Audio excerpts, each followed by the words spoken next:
हाय, कैसे हो आप सब। स्वागत है आप सबों का लर्निंग ऑन ट्यूब पे। और आज इस चैनल पे आइए हम लोग धार्मिक आंदोलन के सेकेंड वीडियो पार्ट को स्टार्ट करते हैं। बौद्ध धर्म एवं जैन धर्म से संबंधित इस वीडियो में कुछ नए प्रश्न शामिल होंगे जो कि हमारे आगामी एग्जाम्स के लिए इम्पोर्टेंट होंगे। ये वीडियो न सिर्फ यूपीएससी बीपीएससी बल्कि एसएससी एनटीपीसी और जितने भी वनडे एग्ज़ाम्स होते हैं पीटी वाले उन सब के लिए यूज़फुल है। तो ध्यान से देखिएगा वीडियो को और पूरा लाभ उठाइएगा और अपने दोस्तों के साथ शेयर भी जरूर कीजिएगा। तो चलिए स्टार्ट करते हैं वीडियो को। तो वीडियो का फर्स्ट क्वेश्चन है क्वेश्चन नंबर 26। जैन परंपरा के अनुसार ऐसे कौन से आचार्य हुए जो श्वेतांबर एवं दिगंबर दोनों अनुयायियों के श्रद्धेय थे। तो श्वेतांबर और दिगंबर दोनों ही अनुयायियों के लिए श्रद्धेय उमा स्वामी नाम के एक आचार्य थे, वही थे। नेक्स्ट है मोक्ष या निर्वाण के उपरांत जीव जीवन मरण के चक्र से मुक्त होकर अनंत ज्ञान, अनंत दर्शन, अनंत वीर तथा अनंत सुख को प्राप्त हो जाता है। इसे जैन धर्म में क्या कहा गया है। जैन धर्म में इसको अंत चतुष्टय कहा गया है, अर्थात अंत में यह 4 तरह के सुखों को प्राप्त कर लेता है। इसलिए इस तरह के निवृत्त के उपरांत का जो जीवन मरण के चक्र से मुक्त होने के बाद वाली जो अवस्था होती है, इसे जैन धर्म में अंत चतुष्टय कहा गया है। नेक्स्ट है जैन धर्म में त्रिरत्नों का पालन करने से कर्मों का जीव की ओर बहाव रुक जाता है, जिसे कहा जाता है, उसको संवर कहा जाता है। आंसर होगा संवर। अर्थात जैन धर्म में त्रिरत्नों का पालन करने से कर्मों का जीव की ओर बहाव रुक जाता है, उसे संवर कहा जाता है। चलेंगे नेक्स्ट क्वेश्चन पे। जैन धर्म में त्रिरत्नों का पालन से जब जीव में पहले से किए गए कर्म का प्रभाव समाप्त होने लगता है तो उसे कहा जाता है। तो जब त्रिरत्नों का पालन करने के बाद जब जीव में पहले से किए गए कर्मों का प्रभाव समाप्त होने लगता है तो उसे निर्जरा कहा जाता है। नेक्स्ट है किसके राज प्रसाद में महावीर स्वामी को निर्वाण प्राप्त हुआ था। राज प्रसाद कहते हैं दरबार को, राज दरबार को। तो राज प्रसाद था, मल्ल राजा थे एक जिनका नाम था सस्तीपाल। उन्हीं सस्तीपाल के दरबार में महावीर स्वामी को निर्वाण प्राप्त हुआ था। अर्थात मल्ल राजा सस्तीपाल के राजप्रसाद में महावीर स्वामी को निर्वाण प्राप्त हुआ था। नेक्स्ट है दक्षिण भारत में जैन धर्म का प्रचार किन राजाओं के काल में सर्वाधिक हुआ। तो राष्ट्रकूटों के समय में जैन धर्म का प्रचार दक्षिण भारत में सर्वाधिक होता है।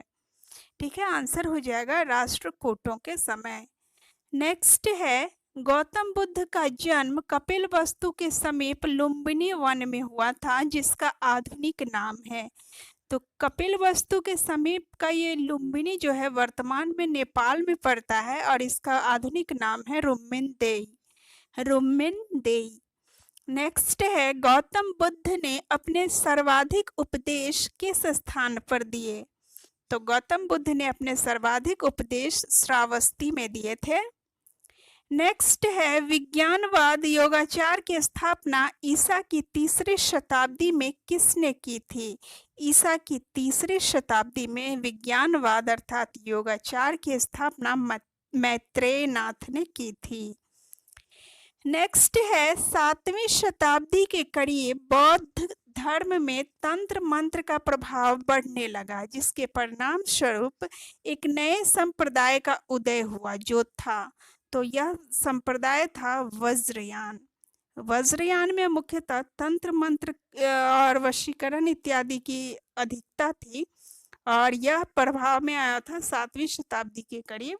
और इसी 7वीं शताब्दी के बाद से जैन धर्म में वज्रयान का प्रभाव बढ़ने लगा था। नेक्स्ट है संघ में प्रवेश पाने को क्या कहा जाता था। तो संघ में अर्थात बौद्ध संघ में प्रवेश पाने को उपसंपदा कहा जाता था। नेक्स्ट है बुद्ध द्वारा स्थापित संघ की सभा में प्रस्ताव पाठ को क्या कहा जाता था। जब प्रस्तावों का पाठन किया जाता था संघ की सभा में तो उसको अनुशासन कहा जाता था। नेक्स्ट है, किस स्थल पर बुद्ध ने सर्वप्रथम तपस्या की थी? बुद्ध ने सर्वप्रथम उरुवेला नामक स्थान पर तपस्या की थी। अगला क्वेश्चन है, बुद्ध की सर्वाधिक मूर्तियों का निर्माण किस कला के अंतर्गत हुआ है? बुद्ध की सबसे ज्यादा मूर्तियों का निर्माण गांधार कला के अंतर्गत किया गया है। नेक्स्ट है, मौर्योत्तर काल में कनिष्क के समय तक कितने बौद्ध पंथों का उदय हो चुका था? कनिष्क के समय में करीब 18 बौद्ध पंथों का उदय हो चुका था, अर्थात बौद्ध धर्म कई तरह के पंथ में डिवाइडेड हो चुका था और कुल मिलाकर के कनिष्क के समय तक 18 बौद्ध पंथ अस्तित्व में थे। नेक्स्ट है, सर्वप्रथम किस शासक के द्वारा चलाए गए सिक्कों पर बुद्ध की मूर्ति के बने होने के संकेत मिलते हैं? तो कनिष्क के द्वारा जो सिक्के चलाए गए थे उन सिक्कों पर बुद्ध की मूर्ति बने होने के संकेत मिलते हैं। किस स्थान पर बुद्ध ने 5 सन्यासियों के साथ संघ की स्थापना की? सारनाथ नामक स्थान पर बुद्ध ने 5 सन्यासियों के साथ संघ की स्थापना की थी। अगला क्वेश्चन है, बुद्ध की सबसे पहली जीवनी का उल्लेख हुआ है? सबसे पहली जीवनी का उल्लेख ललित विस्तार में किया गया है। बुद्ध की सबसे पहली जीवनी ललित विस्तार नामक पुस्तक में किया गया है। नेक्स्ट है क्वेश्चन नंबर 44, कालांतर में हीनयान संप्रदाय किन 2 भागों में विभाजित हुआ था? तो हीनयान संप्रदाय जो है वह आगे चलकर 2 भागों में विभक्त होता है और वे 2 भाग थे वैभाषिक एवं सौत्रांतिक। ठीक है, हीनयान था वैभाषिक एवं सौत्रांतिक। और हीनयान जो है बौद्ध धर्म के मूल भगवान बुद्ध के मूल विचारों को मानता था और मूल सिद्धांतों का ही अनुगमन करता था। ठीक है, महायान में आगे चल कर के महायान में कुछ नई बातों को भी जोड़ा गया था और बुद्ध को उन्होंने देवता का रूप दे करके उनकी पूजा भी स्टार्ट कर दी थी और इसी महायान का आगे चल कर के और भी ज़्यादा विकृत रूप सामने आता है जो कि वज्रयान के रूप में देखने को मिलता है। नेक्स्ट है, बुद्ध के उपदेशों का सार एवं उनकी संपूर्ण शिक्षाओं का आधार स्तंभ है।